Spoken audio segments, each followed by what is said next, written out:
ego sum Tarcisio, musica et magister anglicus et amo ludere solo. É isso aí, foi gastando o meu latim que eu começo esse vídeo para falar sobre como criar objetos assustadores.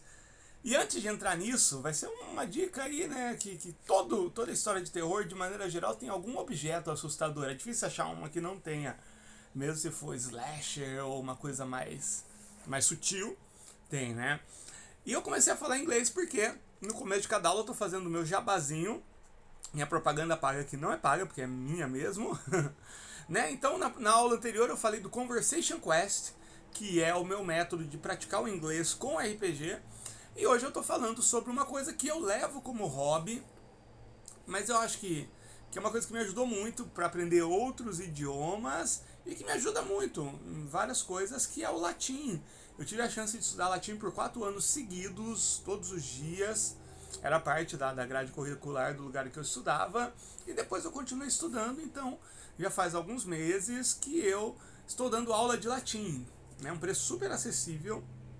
Então, se você tem interesse, tem a vontade de conhecer um pouco mais dessa língua, ou levar só como hobby, como eu, entre em contato, tá bom? Vai estar aqui os meus contatos. O latim, para vocês terem uma ideia, ele é a base do meu idioma que eu criei, que é o Dominianto. O meu cenário Dominia, ele tem um idioma próprio. Eu vou lançar, talvez no final do ano, talvez no começo do ano que vem, esse cenário. E ele tem um idioma que é todo baseado no latim. Então me ajudou para isso, né? Criar essa imersão e tudo mais. Então acho que é muito interessante para quem curte línguas no RPG e tudo. Pode servir para alguma coisa. Agora vamos pro vídeo. Eu vou falar 8 passos sobre como criar objetos assustadores. Como eu falo, histórias de horror são a minha favorita. Mas Tarcísio, por que tem tão pouco vídeo de terror no seu canal? Justamente por isso, porque eu gosto muito do terror, é o clima, a sensação e tudo mais. E pra mim é muito difícil fazer isso gravando, tendo que explicar o que está acontecendo e num tempo reduzido, porque eu não gosto de fazer gameplays de mais de 30 minutos. Então, simplesmente eu não consigo fazer um gameplay de horror que me satisfaça. Então eu prefiro jogar sozinho, sem gravar nem nada, que aí pode se estender um pouco mais, ou eu posso fazer cenas mais demoradas. Então, por isso, tá? Mas o horror é sim o meu gênero favorito, assim, e a fantasia vem em segundo lugar. No meu canal tem mais fantasia porque é muito mais simples você fazer um vídeo sobre fantasia, ainda mais eu que gosto de coisas bem simples, né? Mas é isso, gente, essa dica que eu vou falar, ela tá no meu material, que é o Guia do Horror, que é um material de 20 e poucas páginas, em que eu dou várias dicas de como trabalhar o horror, seja no solo, seja em grupo, né? Então são aqui, ó, dicas técnicas e tabelas para aventuras de horror moderno. Então essa de como criar objetos assustadores é só uma dica, né? Por exemplo, ó, como criar objetos assustadores, criando personagens profundos, trabalhando todos os sentidos, os diferentes tipos de horror, né? Tem o horror humano, o horror sobrenatural, o horror cósmico, algumas tabelas gerais. E o guia de sobrevivência, 10 conselhos, que é uma parte que parece memorada, mas na verdade é um grande gerador de aventuras. Então quem se interessar também, me procure, tá? Como sempre, meus jogos custam R$10 o PDF, via Pix, ou alguma outra forma que a pessoa quiser. Então olha só, eu vou ler aqui rapidinho e vou comentando, né? Eu tô aqui na cidade, então não tem por que fazer aqueles vídeos de 2, 3 minutos.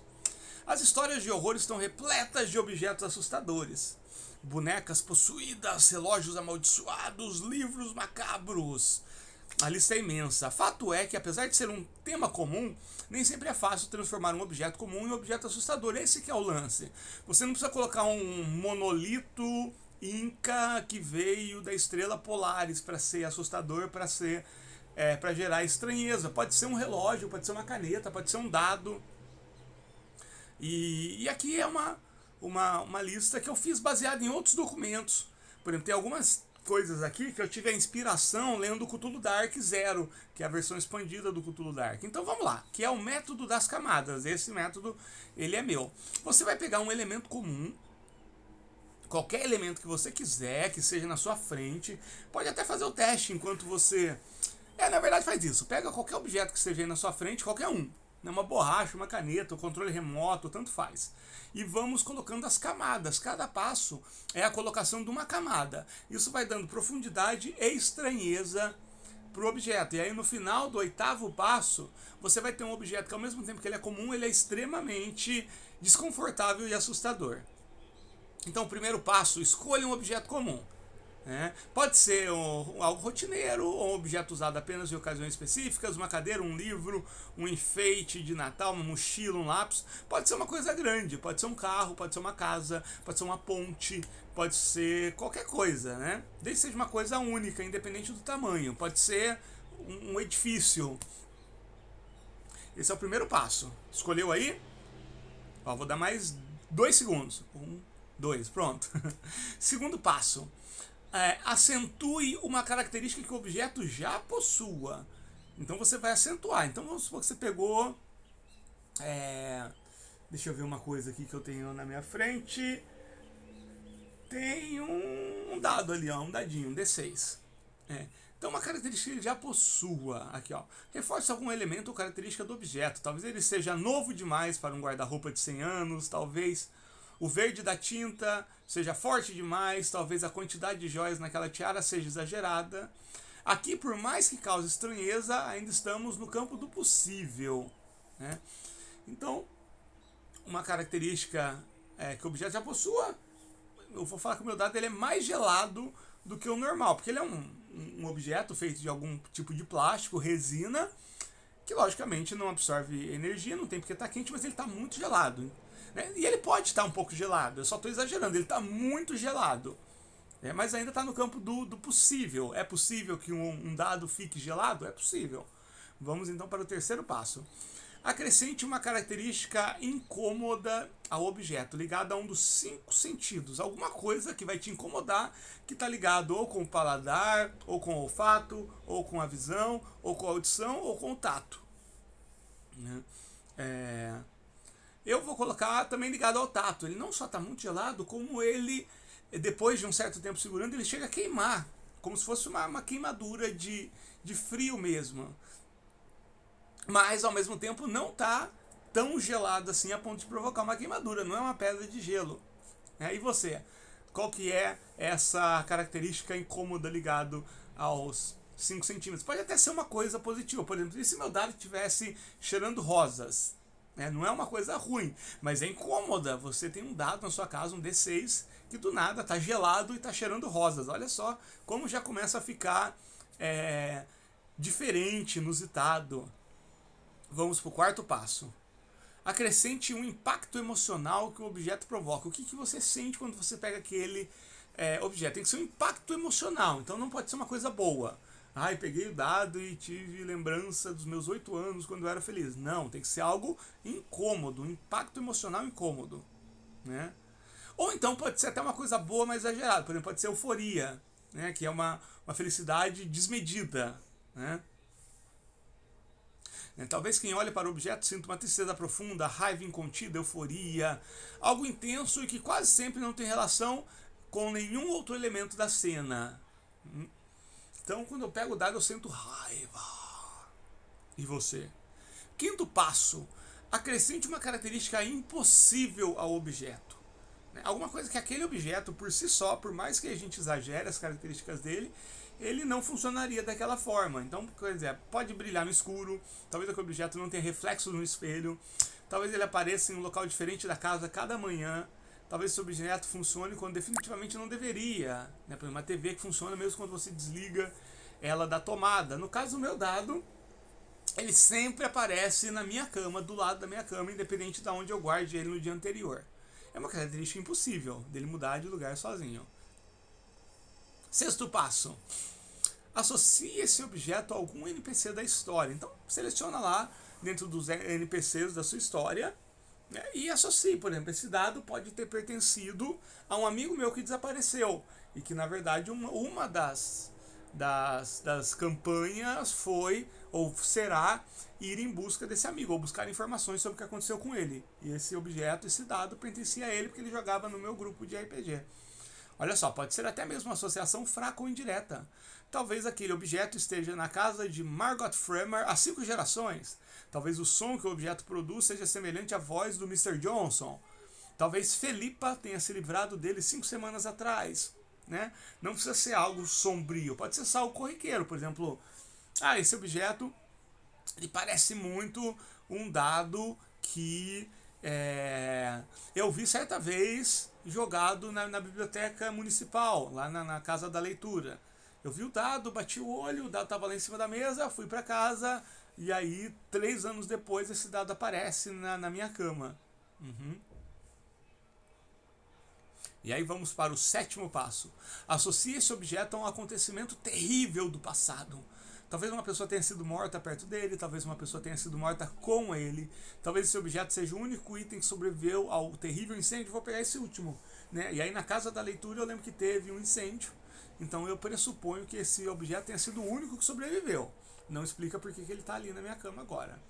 E o 8º passo, que ele é o opcional. Existe ainda um 8º passo, se você quiser fazer desse objeto o protagonista da história. Confira a esse objeto um poder sobrenatural. Então, esse objeto ele tem várias, a gente foi construindo ao longo dos 7 passos anteriores, várias características que são inexplicáveis, inusitadas, mas são passivas, né? Coisas que ele provoca, sensações e tudo mais. Aqui não, aqui você vai conferir ele um objeto, um poder sobrenatural. Talvez coisas que fiquem próximas a esse objeto peguem fogo, né? Olha só alguns exemplos, né? Talvez esse objeto provoque pequenos incêndios ao redor, que é o caso do meu dado. Talvez as pessoas se tornem cruéis em posse dele. Talvez esse objeto apareça todas as noites em seus sonhos, né? 3 pontinhos aí. Então olha só, agora acabou. Vamos ver da onde que a gente saiu e aonde que a gente terminou. Ficamos num dado D6, um D6 normal. E aí, no final, o que a gente tem? A gente tem um dado D6 que ele é mais frio do que ele deveria. Ele, se você segurar por muito tempo, ele provoca uma sensação de queimadura, não que ele queime, ele provoca uma sensação de queimadura. Esse dado, ele pertenceu a um amigo meu que desapareceu em circunstâncias misteriosas. Ao mesmo tempo, esse dado, ele tem uma estranha característica que eu guardo ele em algum lugar e aí de manhã ele aparece do lado do meu colchão na cama. Ele provoca raiva toda vez que você segura ele por muito tempo. E quando eu guardo ele fora do local à noite, ele provoca pequenos incêndios, coisas pequenas começam a pegar fogo em volta dele. E eu lembro de ter visto esse dado antes do meu amigo estar em posse dele, né, na Casa da Leitura, na biblioteca municipal, que acabou pegando fogo. E eu não sei como esse dado sobreviveu, como esse dado foi parar com o meu amigo, se o desaparecimento do meu amigo tem a ver com esse dado, e pior, o que esse dado está fazendo aqui comigo. Então já é um objeto estranho e assustador. Então é isso, galera, fica aí a dica, façam isso, leva um tempinho, mas assim, que nem eu falo, nem tudo no RPG solo precisa ser improvisado, mas eu vou fazer um vídeo sobre isso já já. Você pode sentar e decidir algumas coisas se você tiver esse tempo e se você quiser fazer isso, tá bom? E dá tempo sim, viu, galera? Dá tempo sim, né? Nem que você tiver que dormir 15 minutos depois ou acordar 15 minutos antes, dá tempo sim. E quem gostou, galera, tem isso e muito mais no meu Guia do Horror. E logo, logo vem a parte 2 do Guia do Horror, que vai ser expandido, tá bom? Vai ter muito mais coisa, não vai ter esse conteúdo, vai ter outras coisas, mas vai ser em maior quantidade até, com mais tabelas e até inclusive com tabelas de acontecimentos para quando você tiver sem ideia e tudo mais, tá bom? A gente se vê.